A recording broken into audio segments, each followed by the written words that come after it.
Welcome to another Furry Friends presented by our veterinary. I'm Megan Albers. We're out here at Ozarks Cat and Canine Shelter to meet a furry friend who is a cat today. Let's go inside and see who we have.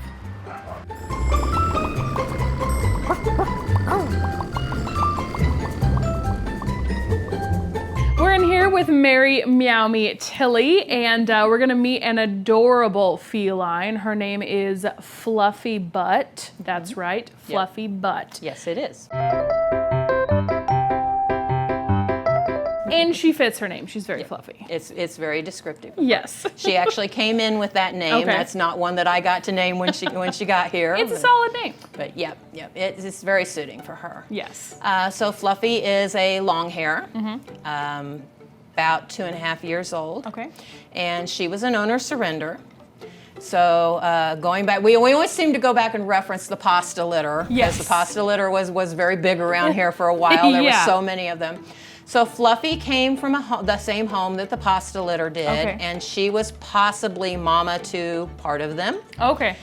There were like 3 mamas that we took in. The pasta litter came from all the different mamas, and nobody was really 100% sure which one belonged to which mama.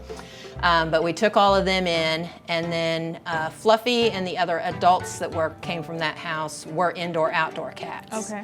And there was a situation where we don't know who it was, but one of the adult cats came in the house, peed somewhere they shouldn't have, and one of the people in the house got very upset and said, when I get home from work today, these cats better be gone. Oh no. Or I'm gonna make sure they're gone. Well. And so we got a frantic phone call, come help me, please help me. And so we took in, I believe it was 4 adults from that house, 3 of them being mamas. And she's the last one we have left from them.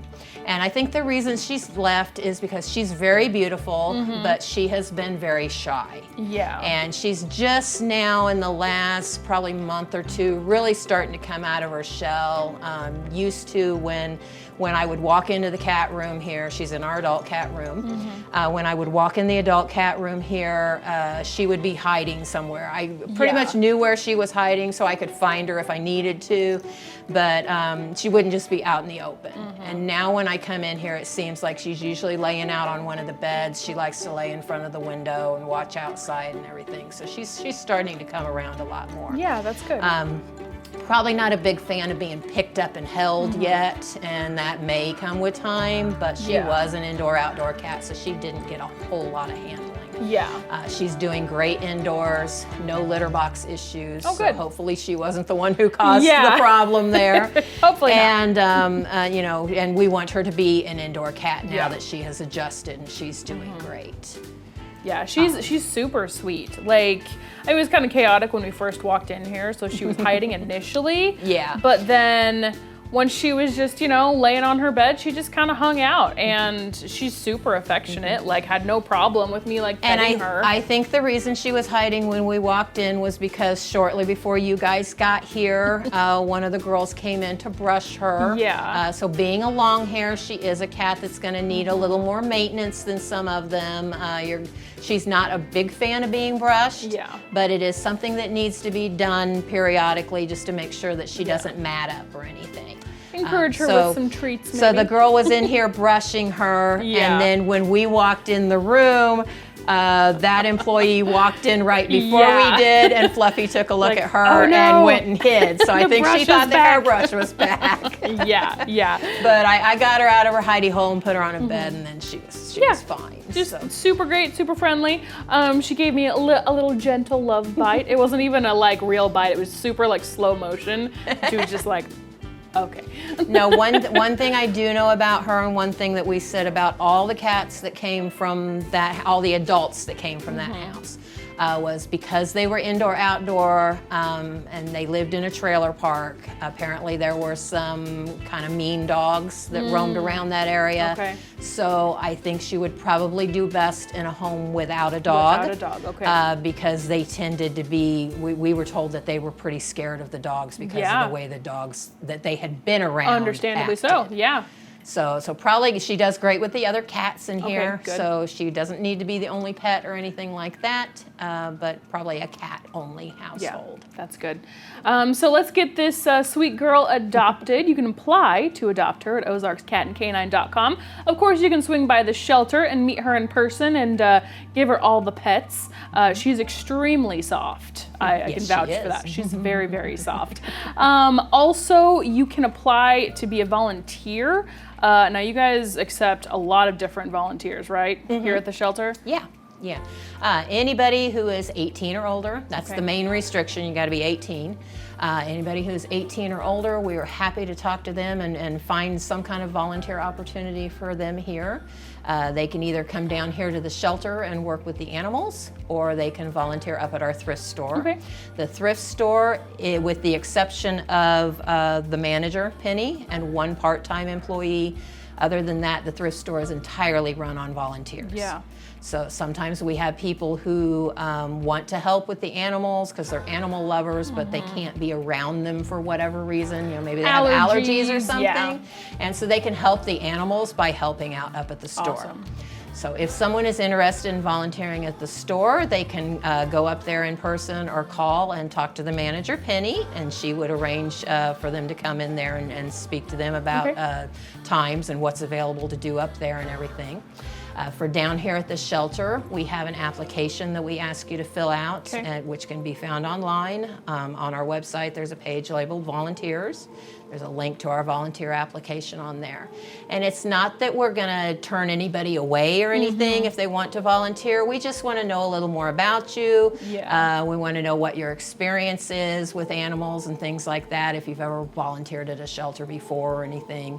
And then get your emergency contact information. Hopefully we will never need that, but we are, you know, I always want to stress to people when I'm doing orientations, you know, we are dealing with live animals here, and situations like that can be unpredictable. Yeah. So we do have a liability waiver that we have people sign just in case there should be any kind of accident or injury, you know, while they're here.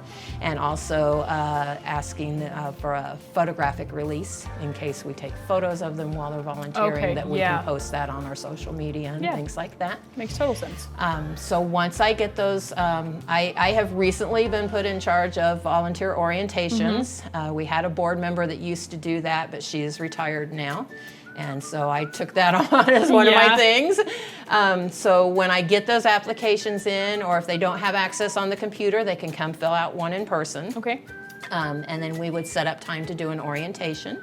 Usually takes about 45 minutes to an hour. It kind of depends on what all they're interested in doing when they come in. So like if somebody is coming in strictly to do cats, it's not going to take nearly as long. Yeah.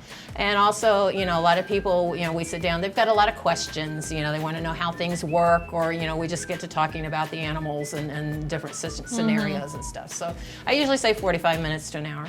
Once I get done with the person discussing like the basic do's and don'ts, give them a little tour of the shelter, then if they are interested in working with the dogs, dog walking, things like that, then I pass them on to a member of our dog team. Okay. And then usually Brandy, and she will take them around, show them like where we keep the supplies and how we go about getting the dogs out of the kennels and where they can be walked and things like that. After the person has done that orientation, then they can come in anytime they want during the hours that we're here, which is generally 8 to 4 Monday through Saturday, 8 to 2 on Sundays and holidays. They don't have to commit to any particular number of hours a week or a month. They can just come and go as they please, and you know, we want them to have fun while they're here. And you know, we're not going to force anybody to walk a dog they don't feel comfortable handling. You know, a lot of times what we've been doing with some of the newer volunteers and some of our older volunteers who aren't as comfortable actually walking the dogs on a leash, we'll put them in the side yard, like where we usually film the dog episodes, and we'll bring them a dog or two and let them be out in the yard with the dog, hang out there, and let them watch them and play, and then we'll come back a little bit later and swap those dogs out for somebody else until they get tired, and until everybody gets tired, and then just, you know. So basically, there's a volunteer opportunity for anybody. Yes. I mean, depends on how much you want to interact with the animals. If you can't interact with them, there's opportunities up at the thrift store. So basically. Yeah, you and can volunteer. if it's a rainy day, like people come in, you know, they don't feel like walking the dogs because it's raining, you know, you can go sit in the kennel with them Yeah. and spend some time loving on them in their kennels, or you know, we have our what we call the assessment room. It's kind of our all-purpose room, meeting room and break room and all that. And Yeah. you know, a lot of times they'll go back there with them and spend time. You know, so there's opportunities even, you know, if you're not wanting Yeah. to walk them on a leash, to spend a lot of time with the animals. Well, good. So again, if you want to volunteer or you want to adopt Fluffy Butt, you can go to ozarkscatandcanine.com. Thanks so much, Mary. It's always fun to see you. And Always glad to have you. fun to hang out with the animals. That is it for another Furry Friends presented by Our Veterinary.